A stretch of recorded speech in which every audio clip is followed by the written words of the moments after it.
우리는 지난 시간에 영적 건강을 위해서 하나님의 말씀을 먹어야 한다라고 말씀드렸습니다. 그렇다면 영적 건강을 위해서 하나님의 말씀을 얼마나 먹어야 할까요? 본문 16절을 보시면 모든 성경은 하나님의 감동으로 된 것으로 라고 말씀합니다. 우리의 육신의 건강을 위해서 편식하지 않고 골고루 먹어야 하는 것처럼 하나님의 말씀도 편식하지 않고 골고루 먹어야 합니다. 교훈하는 것도, 책망하는 것도, 바르게 하는 것도, 의로운 것도 골고루 먹어야 합니다. 듣기 좋은 말씀, 읽기 편한 말씀만 먹으면 편식하여 영적으로 건강하지 못합니다. 단단한 음식을 먹지 못하고 우유만 먹으면 유아에 머물러 있게 됩니다. 모든 성경이 하나님의 말씀으로 알고 골고루 먹어야 합니다. 이성으로 성경을 난도질하고 평가하는 것이 아니라 믿음으로 하나님의 말씀인 줄을 알고 믿고 먹으면 그것이 영적인 에너지가 되는 것입니다. 그렇다면 언제부터 말씀을 먹어야 합니까? 본문 15절을 보시면 디모데는 어릴 때부터 성경을 알았다라고 말씀합니다. 어릴 때부터 성경 말씀을 먹은 것입니다. 디모데는 어릴 때부터 어머니 유니게와 외할머니 로이스로부터 조기 교육을 받으며 성경 말씀을 알게 되었습니다. 사람의 입맛도 어릴 때 결정된다고 합니다. 말씀을 먹고 사는 것도 어릴 때에 어떻게 먹느냐에 따라서 그것이 평생 좌우하게 됩니다. 자녀가 영적으로 건강하게 자라기를 원한다면 부모된 성도님들께서는 가정에서 부지런히 성경을 가르치고 순종하게 해야 합니다. 모세를 보십시오. 80년 동안 이방 땅에서 이방의 문화의 영향을 받고 자랐지만 어릴 때 유모가 된 친모의 젖을 먹으며 친모와 애착 관계를 유지하며 조기 성경 교육을 받고 자랐습니다. 결국 그는 성장하여 이스라엘 백성들을 이끄는 지도자가 되었습니다. 기도의 사람 사무엘 선지자도 마찬가지입니다. 어릴 때부터 조기 성경 교육을 받아 평생 영적 지도자로 살았습니다. 다니엘의 세 친구를 보십시오. 그들이 이방 나라에 가서 그렇게 영적 건강함을 가지고 승리할 수 있었던 비결이 무엇이겠습니까? 어릴 때부터 조기 성경 교육을 받은 것입니다. 하나님은 분명하게 말씀하고 있습니다. 신명기 6장 6절부터 9절을 보시면 오늘 내가 네게 명하는 이 말씀을 너는 마음에 새기고 내 자녀에게 부지런히 가르치며 집에 앉았을 때에든지 길을 갈 때에든지 누워 있을 때에든지 일어날 때에든지 이 말씀을 강론할 것이며 너는 또 그것을 내 손목에 매어 기호를 삼으며 내 미간에 붙여 표로 삼고 또 내 집 문설주와 바깥문에 기록할지니라 라고 말씀합니다. 강보에서부터 하나님의 말씀을 먹여야 한다는 것입니다. 잠언서 22장 6절을 보시면 마땅히 행할 길을 아이에게 가르치라. 그리하면 늙어도 그것을 떠나지 아니하리라 라고 말씀합니다. 하나님의 말씀을 가르치고 교육시키는 것은 어릴 때부터 가르쳐야 더욱 큰 효과가 있다는 것입니다.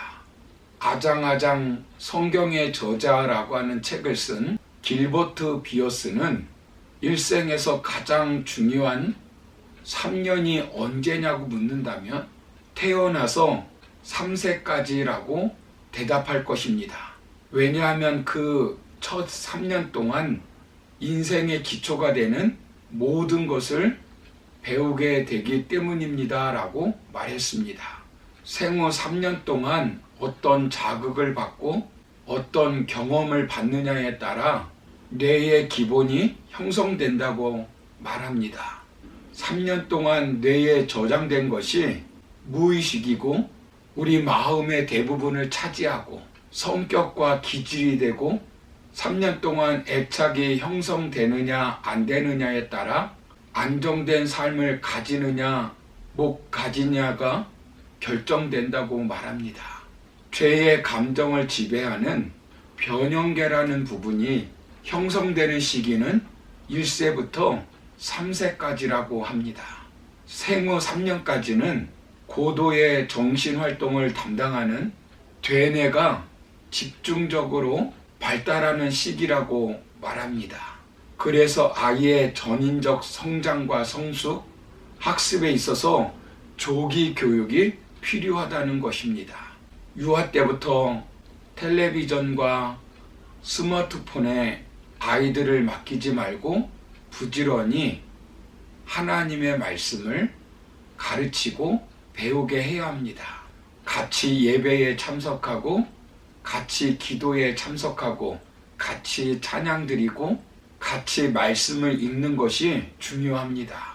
사람에게는 가능 능력이 있다고 말합니다. 아이가 이상적으로 성장해서 100이라는 수치의 능력을 갖춘 사람이 될 수 있다면 그 아이는 100의 가능 능력을 갖추고 있다는 것입니다. 100의 가능 능력을 갖추고 태어난 아이라 할지라도 완전히 방치해 두면 20이나 30 정도의 가능 능력을 갖춘 아이로 성장할 수밖에 없다는 것입니다.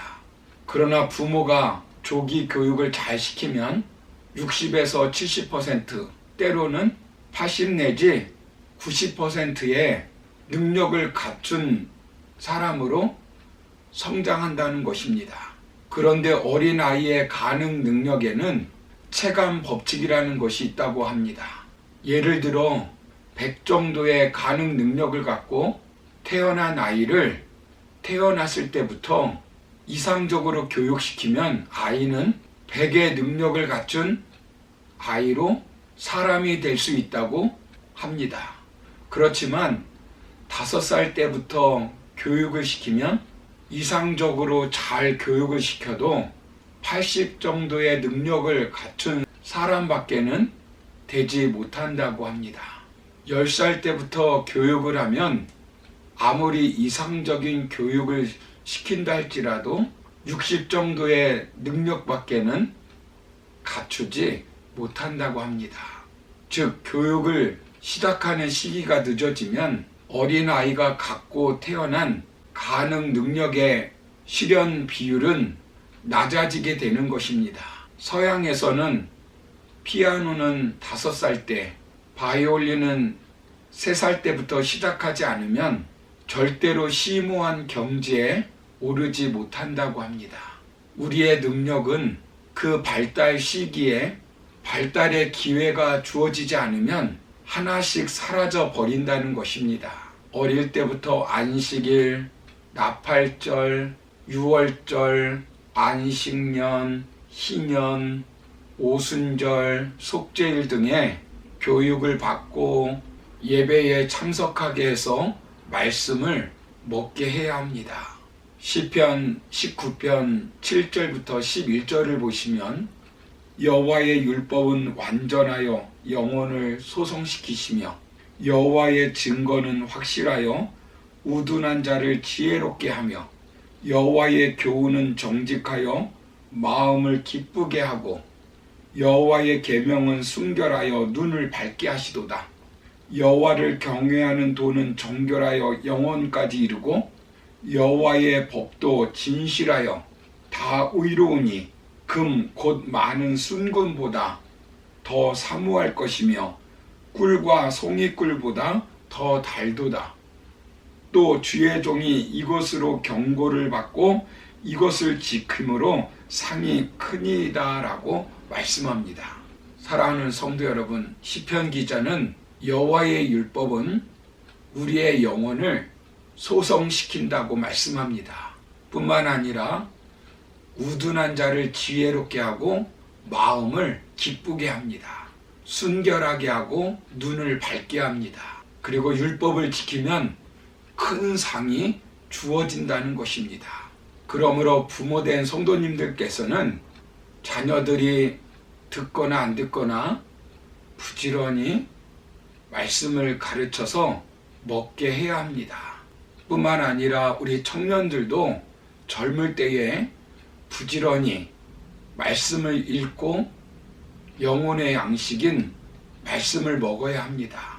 그래야 영적으로 건강할 수 있습니다. 우리 성도님들도 마찬가지로 하나님의 말씀을 묵상하고 배우는 일에 힘써야 합니다. 그래야 우리의 영혼이 건강하고 믿음이 성숙할 수 있습니다. 그러므로 우리 모두 하나님의 말씀을 먹음으로 영적으로 건강하게 성장하여 하나님의 크신 뜻을 이루어가는 우리 모두가 되기를 주님의 이름으로 축원합니다. 감사합니다.